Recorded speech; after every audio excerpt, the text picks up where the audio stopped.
নমস্কার, পাকবিচিত্রা সকলকে স্বাগত জানাই। আমি আজ আপনাদের জামাই ষষ্ঠী উপলক্ষে পাকা আম দিয়ে কীভাবে ঘরে দই বানাতে হয় আমি আজ আপনাদের সাথে সেই রেসিপিটি শেয়ার করব। আমার রেসিপিটি কেমন লাগলো আমার কমেন্ট বক্সে অবশ্যই কমেন্ট করে জানাবেন। আর এই ধরনের নতুন নতুন রেসিপি পেতে হলে আমার চ্যানেলটি সাবস্ক্রাইব করতে ভুলবেন না। আর নোটিফিকেশন পেতে হলে বেল আইকনটি অবশ্যই প্রেস করে দিবেন। পাশে থাকার জন্য ধন্যবাদ। আম দই বানানোর জন্য এখানে আমি 1 litre Amul gold full cream আম দই বানানোর জন্য এখানে আমি 1 লিটার আমুল গোল্ড ফ্যাটযুক্ত দুধ নিয়েছি। এখানে ফ্যাটযুক্ত দুধটাই নিতে হবে। দুটো আম নিয়েছি, হিমসাগর আম দুটো আমি ভালো করে ধুয়ে নিয়েছি। এখানে 200 টক দই আমি জল জড়ানোর জন্য রেখে দিয়েছি। এখানে 3 টেবিল চামচ চিনি নিয়েছি আর 3 টেবিল চামচ গুঁড়ো দুধ নিয়েছি। আম দুটো কেটে নেব। দেখুন আমি আমটা কেটে নিয়েছি। এখন আমি আমের একটা পিউরি তৈরি করে নেব। সেজন্য আমটা আমি একটা মিক্সির জারে নিয়ে নিচ্ছি। আমি দুবারে পিউরিটা তৈরি করে নেব।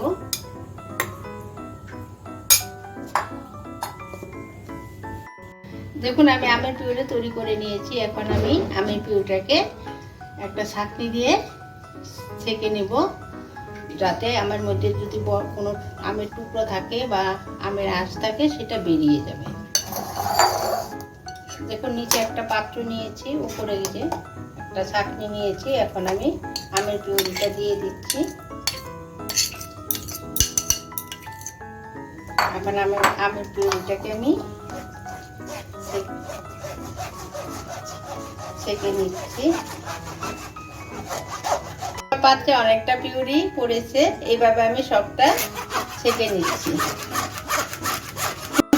দেখুন আমি ছেঁকে নিয়েছি, তেমন একটা কিছু বের হয়নি।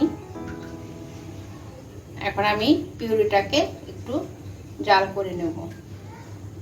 দেখুন আমি একটা ননস্টিক প্যানে আমের পিউরিটা নিয়ে নিচ্ছি। গ্যাসটা মিডিয়ামে রেখে এখন আমি 2 থেকে 3 মিনিট আমের যে রসটা সেটা আমি শুকিয়ে নেব। নেড়ে চেড়ে এভাবে শুকিয়ে নেব। দেখুন আমার আমের পিউরিটা তৈরি হয়ে গেছে। আমি 3 মিনিটের মতো জাল করে নিয়েছি। এখন আমি নামিয়ে নিচ্ছি। পিউরিটাকে আমি ঠান্ডা করে নেব। এখন গ্যাসটা অন করে আমি একটা ননস্টিক কড়াই বসিয়ে তার মধ্যে অল্প জল দিয়ে নিয়েছি। এখন আমি দুধটাও দিয়ে দিচ্ছি। এখানে আমি ফ্যাটযুক্ত দুধটা নিয়েছি, আপনারা ফ্যাটযুক্ত দুধটাই নেবেন। এখন আমি গ্যাসটা হাইতে রেখে দুধটা ফুটিয়ে নেব। দেখুন আমার দুধ ফুটে উঠেছে। এখন আমি এর থেকে 2 হাতা দুধ তুলে নিচ্ছি।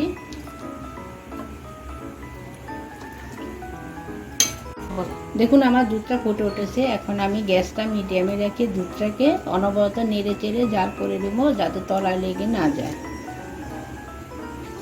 দেখুন আমি দুধটা নেড়ে চেড়ে কিছুক্ষণ জাল করে নিয়েছি। এখন আমি চিনিটা দিয়ে দিচ্ছি। চিনিটা দিয়ে দুধটাকে আর একটু জাল করে নিচ্ছি।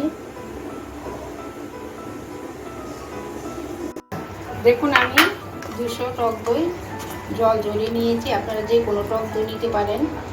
এখান থেকে আমি 3 চামচ টক দই তুলে নিচ্ছি।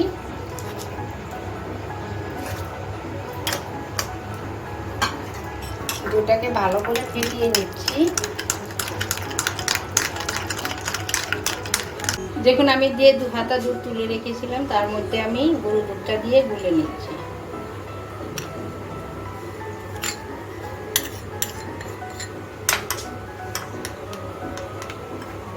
দেখুন গুলিয়ে রাখা আমি দুধটা দিয়ে দিচ্ছি। গুঁড়ো দুধটা যে দুধে গুলে রেখেছিলাম সেটা আমি দিয়ে দিচ্ছি।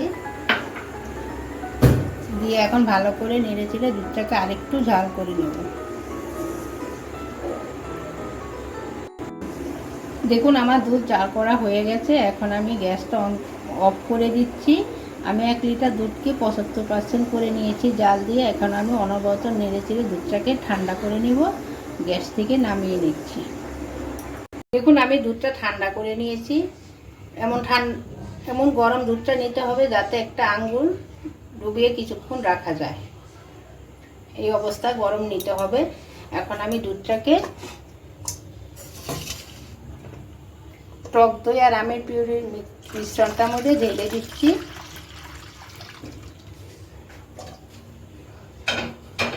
দিয়ে ভালো করে মিশিয়ে নিচ্ছি। দেখুন আমার দইটা ফেটানো হয়ে গেছে। এখন আমি আমের পিউরিটার সঙ্গে দইটা মিশিয়ে নিচ্ছি।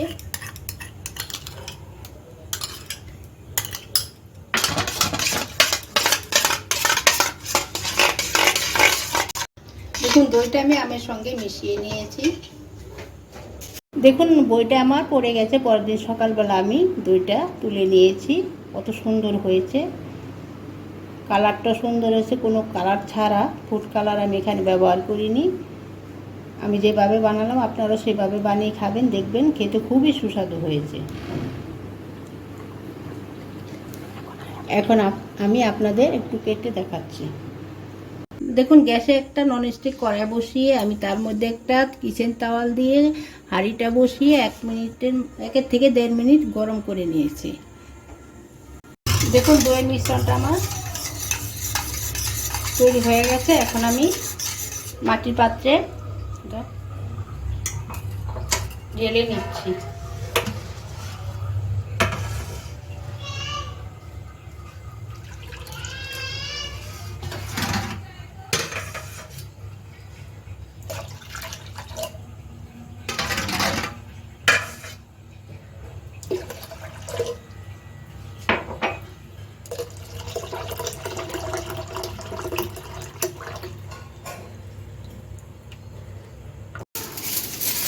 ফলিং পেপার দিয়ে ঢেকে দিচ্ছি।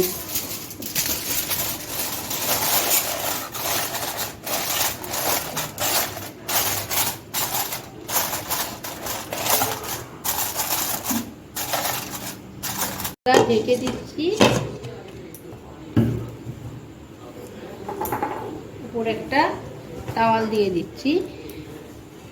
যেখানে ফ্যান চলবে সেই ঘরে রাখা যাবে না, গরম অবস্থায় একটু রেখে দিতে হবে সারা রাত। দেখুন আমার দইটা পড়ে গেছে খুব সুন্দরভাবে। পরের দিন সকালবেলা আমি এখন আপনাদের দেখাচ্ছি কালারটা কত সুন্দর হয়েছে, কোনো কালার ছাড়াই।